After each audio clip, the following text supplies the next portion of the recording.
कि दुनिया में सबसे बड़ा भिखमंगा कौन?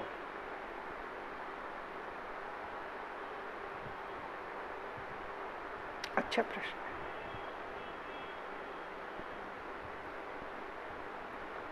और अच्छे प्रश्नों पर अच्छा जवाब देने का दिल करता है।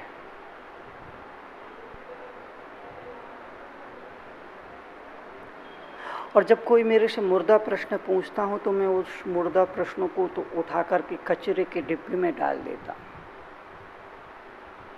डाल ही देना चाहिए।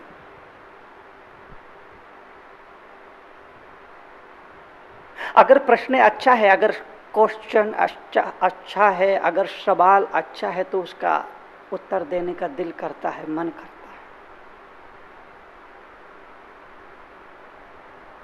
ऐसा ही एक अच्छा प्रश्न पूछा गया है कि दुनिया का सबसे बड़ा भिखमंगा कौन? एक नौजवान ने पूछा है कि मुनीश्री, आपकी नजरिया में, आपकी दृष्टि में, आपके विचारों से, आपकी प्रज्ञा से, आपकी चेतना से, आपके सोच से, आपके चिंतन से, आपके थिंकिंग से सारी दुनिया में सबसे बड़ा भिखमंगा कौन? और इसके उत्तर में मैं यही कहूंगा कि जो आदमी का मन है वो सबसे बड़ा भिखमंगा है। सबसे बड़ा भिखारी वो नहीं जो सड़क के किनारे फुटपाथ पर बैठ करके भीख मांग रहा है, कटोरा लेकर के भीख मांग रहा है, मस्जिद और मंदिर के दरवाजे पर खड़ा होकर के भीख मांग रहा है। वो भिखारी नहीं है। वो भिखारी सबसे बड़ा भिखारी नहीं है। सबसे बड़ा भिखारी है आदमी का मन, आदमी का मन, आदमी का मन। मन सबसे बड़ा भिखमंगा है। मन सबसे बड़ा भिखमंगा है क्यों? इसलिए कि मन को कितना भी मिल जाए मगर मन, आदमी का, इंसान का मन कभी तृप्त नहीं होता है।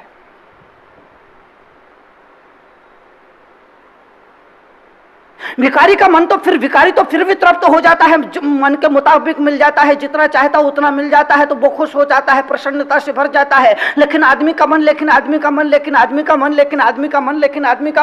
ऐसा होता है कि दुनिया भर की दौलत मिल जाए, दुनिया भर की संपदा मिल जाए, दुनिया भर के वैभव मिल जाए, दुनिया भर की विभूति मिल जाए, इसके बावजूद भी आदमी का मन कभी तृप्त नहीं होता है, आदमी का मन कभी भरता नहीं है। मन की मांग अनंत है। सिकंदर भी भीख मांग रहा है, गरीब भी भीख मांग रहा है, सिकंदर भी भीख मांग रहा है, सिकंदर भी मांग रहा है, सड़क पर खड़ा भिखारी भी मांग रहा है। आप भी मांग रहे हैं, आपके बाप भी मांग रहे हैं।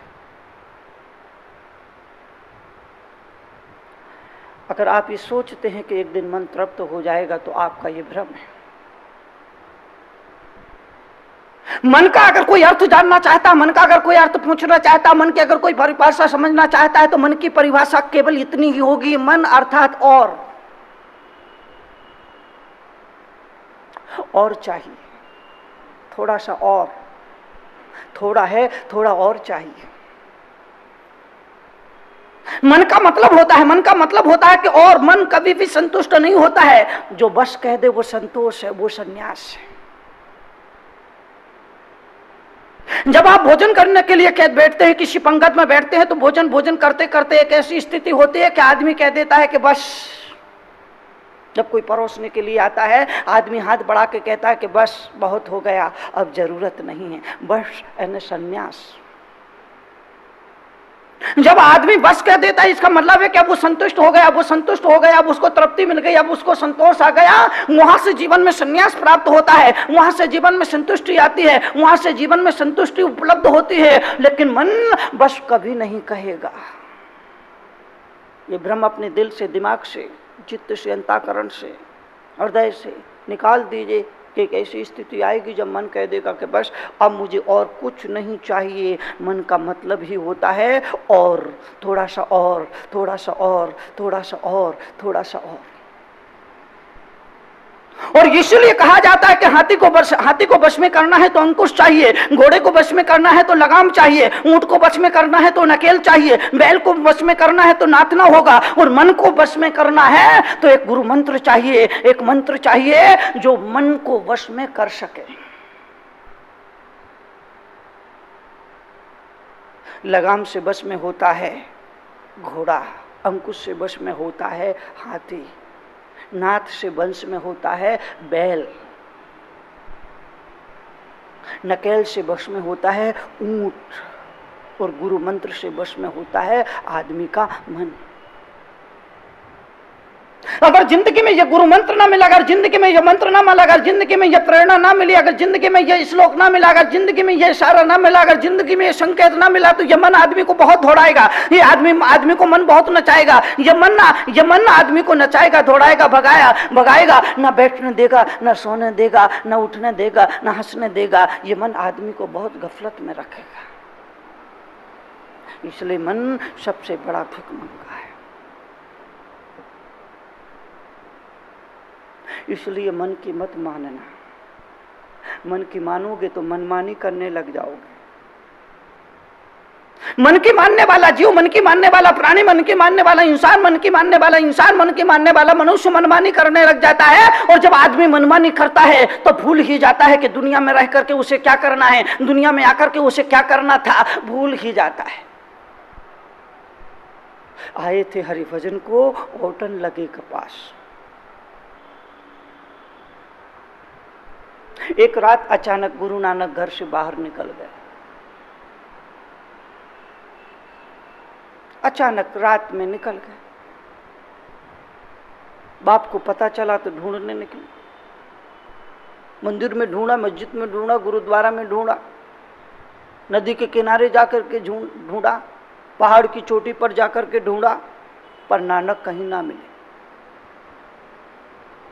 अचानक विचार आया गुरु नानक के, वो रात में निकल गए बगैर किसी को सूचना दिए, बगैर किसी को खबर किए, बगैर किसी को बताए। रात में अचानक गुरु नानक घर से निकल गए। बाप को पता चला तो ढूंढने के लिए निकला। मंदिर में ढूंढा, मस्जिद में ढूंढा, गुरुद्वारा में ढूंढा, चर्च में ढूंढा, नदी के किनारे ढूंढा, संगत में ढूंढा, सत्संग में ढूंढा, सभा में ढूंढा, पर्वत की चोटी पर ढूंढा, कंदराओं में ढूंढा, गुफाओं में ढूंढा, पर नानक कहीं ना मिले।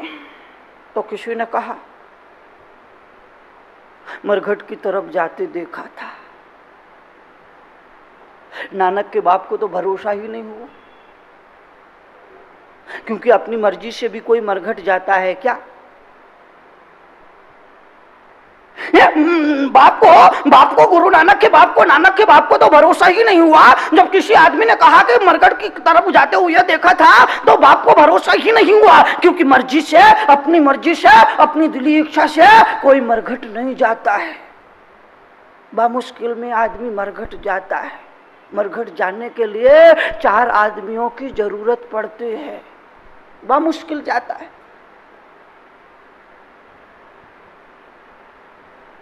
जब आदमी मर जाता है तो उसको उठा करके गंदों पे लिटा करके, गंदों पर बिठा करके जबरदस्ती उसको मरघट में छोड़ करके आते हैं। अरे मुर्दा भी मरघट जाना नहीं चाहता तो फिर जिंदे आदमी का तो सवाल ही नहीं। मरा हुआ आदमी मरघट नहीं जाना चाहता तो जिंदे आदमी का तो सवाल ही नहीं उठता कि वो मरघट जाए। नानक के बाप ने उसके बात पर विश्वास ही नहीं किया जिसने कहा था कि मरघट की तरफ जाते हुए देखा था। पर नानक की मां ने कहा, अपने पति से कहा कि जब कह रहा है तो जरा वहां भी जाकर के तलाश कर लो, वहां भी जाकर के खोज लो, हो ना हो वाकई में हुआ हो। बड़े बेमन से 2-4 आदमियों को लेकर के नानक का बाप मरघट पहुंचा। वहां जाकर देखा तो नानक बैठे हुए, धुनी रमा करके बैठे हुए, ध्यान लगा करके बैठे हैं, समाधि लगा करके बैठे हैं। बाप ने हिलाया डुलाया और कहा, पागल हो गए क्या? नानक को हिलाया डुलाया और कहा कि पागल हो गए क्या? घर द्वार छोड़ करके, बीवी बच्चों को छोड़ करके, माँ बाप को छोड़ करके, संसार छोड़ करके, दुनिया छोड़ करके, दुनियादारी छोड़ करके यहाँ मरघट में आकर के बैठे, तुमको पता नहीं क्या मरघट है? और यहाँ आदमी मरने के बाद आता है। गुरु नानक ने कहा,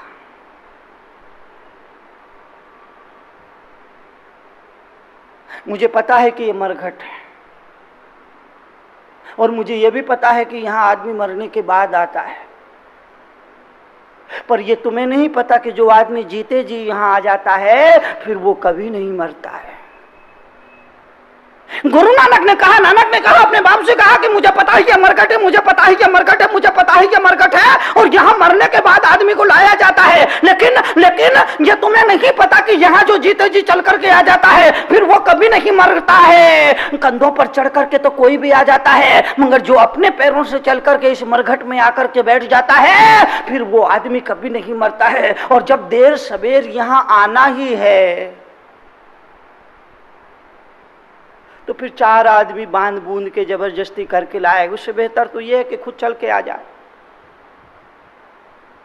देर सवेर यहाँ आना है, मुझे भी आना है, तुम्हें भी आना है, इन्हें भी आना है, उन्हें भी आना है, सारी दुनिया को आना है, देर सवेर आना यह निश्चित है, यह शाश्वत सत्य है। तो बांध बूंद करके लाए, जबरदस्ती करके लाए, आरती पर लिटा करके लाए, कंधों पर बिठा करके लाए, तो उससे बेहतर यह होगा, उससे अच्छा यह होगा, उससे श्रेष्ठतम यह होगा कि आदमी खुद अपने पैरों से चलकर आए। क्योंकि औरों के कंधों पर सवार होकर के तो मरघट में कोई भी आ जाता है, मगर जो अपने पैरों से चलकर खुद मरघट में आकर के जीते जी बैठ जाता है वो आदमी कभी नहीं मरता है, उस आदमी की कभी मृत्यु नहीं होती है, क्योंकि वो जिंदगी के सत्य को हासिल कर लेता है, वो जीवन की सच्चाई को उपलब्ध हो जाता है और जिंदगी की हकीकत से वो आदमी वाकिफ हो जाता है। जब देर सवेर आना ही है, 4 लोगों के द्वारा जबरदस्ती लाया जाना ही है, तो मैंने समझा कि बेहतर यह होगा कि अपन खुद अपनी मर्जी से चलो। और यही बात मैं तुमसे कहना चाहता हूं, यही बात मेरे प्रवचन का मकसद है, यही बात मेरे सत्संग का मकसद है, यही बात मेरे वक्तव्य का मकसद है कि देर सवेर आदमी को मरघट में जाना पड़ता है। इसलिए निवेदन होगा, गुजारिश होगा, अनुरोध होगा, मैं ये नहीं कहूंगा कि आप यहां से उठे और सीधे मरघट में जाके बैठ जाए, ऐसा करने से भी कुछ नहीं होगा। मरघट से मतलब आदमी को ये पता चल जाए कि एक दिन उसको मरना है। आप कहोगे मुनि जी ये तो हमको पता, ये कौन सी खास बात आपने बता दी।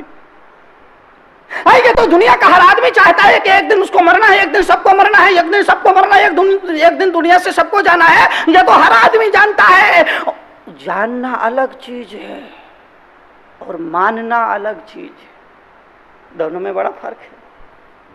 मैं भी यही कह रहा हूं कि सारी दुनिया जानती है, सारी दुनिया जानती है कि एक दिन मरना है, एक दिन मरना है, एक दिन मरना है, सबको मरना है, राजा को मरना है, राजा को मरना है, राणा को मरना है, अमीर को मरना है, गरीब को मरना है, चक्रवर्ती को मरना है, भिखारी को मरना है, शहंशाह को मरना है, बादशाह को मरना है, साधु को मरना है, सन्यासी को मरना है, पापी को मरना है, धर्मात्मा को मरना है। सारी दुनिया इस बात को जानती है, मगर जानने और मानने में फर्क होता है।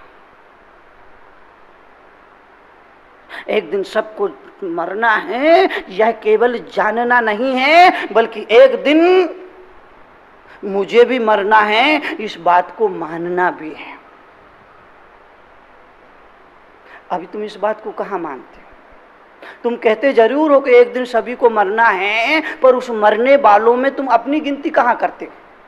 ईमानदारी से बताना, अपने दिल पर हाथ रख करके बोलना।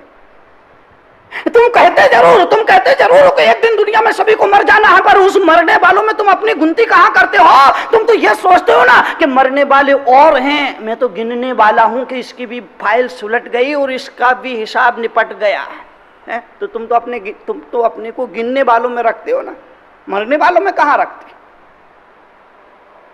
तो मानना है। इस मुल्क का दुर्भाग्य है कि हम अपने आदर्शों को मानते हैं, हम अपने तीर्थंकरों को मानते हैं, हम अपने अवतारों को मानते हैं, हम अपने बुद्ध पुरुषों को मानते हैं, हम अपने प्रज्ञा पुरुषों को मानते हैं, हम अपने साधु सन्यासी मुनियों आचार्यों को मानते हैं, मगर उनकी मानते नहीं हैं। महावीर को मानना एक बात है और महावीर की मानना दूसरी बात है। राम को मानना एक बात है और राम की मानना दूसरी बात है। राम को मानना, महावीर को मानना बड़ा आसान है, लेकिन महावीर की मानना एक कठिन तपस्या है, एक कठिन साधना है। इस दुनिया में यह दुर्घटना घट रही है, हर धर्म का आदमी, हर मजहब का आदमी अपने आदर्शों को मानता है, अपने आदर्शों को मानता है, उनकी पूजा करता है, उनकी आराधना करता है, उनकी उपासना करता है, उनकी जय जयकार करता है। लेकिन मुनि तरुण सागर जैसे लोग ये बताने के लिए यहाँ मौजूद है कि आदर्शों को केवल मानना नहीं है, आदर्शों की भी मानना है। भगवान महावीर ने जो नसीहतें दुनिया के लिए दी थी, भगवान महावीर ने जो देशनाएं और अमृत प्रवचन जो मानव समाज के लिए दिए थे, हमें उसमें उनको अपने जीवन में जीना है।